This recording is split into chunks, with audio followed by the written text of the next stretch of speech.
Hello, I'm Mr. Winger, your freshman biology teacher. Welcome to Honors Biology. Biology is the study of life. What is life?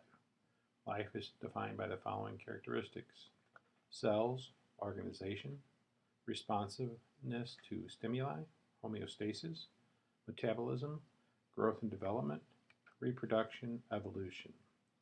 First, cells. All living things are made of cells. What are the four basic parts of cells? They are a cell membrane, which is a phospholipid-based membrane that surrounds the cell.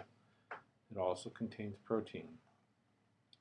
Cytoplasm is found inside of the cell membrane. Cytoplasm is a water colloidal suspension that contains the things necessary for the cell to carry on life. The third thing that all cells have are ribosomes. Ribosomes are used for making proteins. Proteins are the building blocks of cells. The final thing that all cells have is a nucleic acid. DNA carries the genetic code. RNA changes that genetic code into proteins that are expressed. Some cells are basic and only have a few structures in addition to the four basic parts. These are prokaryote. Some cells have many structures in addition to the four basics, and many of them are membrane bound, like the nucleus, the mitochondria, and the chloroplast. These cells are eukaryotic. Some cells are complete organisms, like bacteria and some protists. Some cells are made up of many cells. Some organisms are made up of many cells, and they are called multicellular. The second characteristic of life is that life is organized. There are many levels to this organization. All living matter has the following levels: atoms and compounds. Life has additional levels of organization. After compounds, compounds are organized into cells, cells into tissue, tissues into organs, and organs into organ systems. Organisms can be organized in populations, communities, and ecosystems. Ecosystems can be organized into biomes and finally into the biosphere, which is the area on the planet that contains life.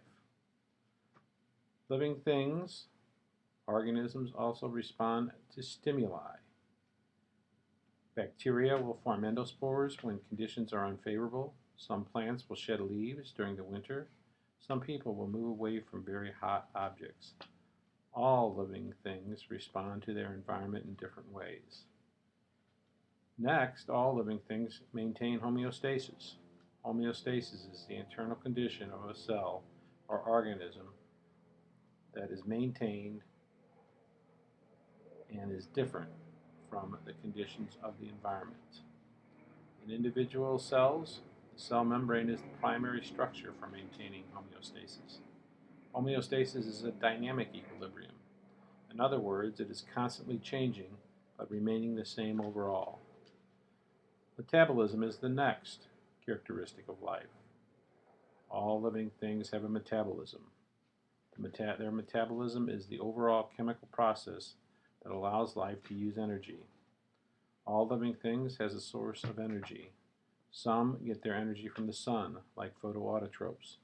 Some get their energy from inorganic chemical reactions, like chemoautotrophs. Some get their energy from other living organisms, and we call those heterotrophs. Some get their energy from dead organisms, and we call them detritivores. All living things grow and develop. Growth and development occur when organisms use energy to synthesize organic compounds and incorporate them into their being. Life can reproduce itself. Reproduction is when something is copied. Living individuals make more of themselves in two ways: through asexual reproduction and sexual reproduction.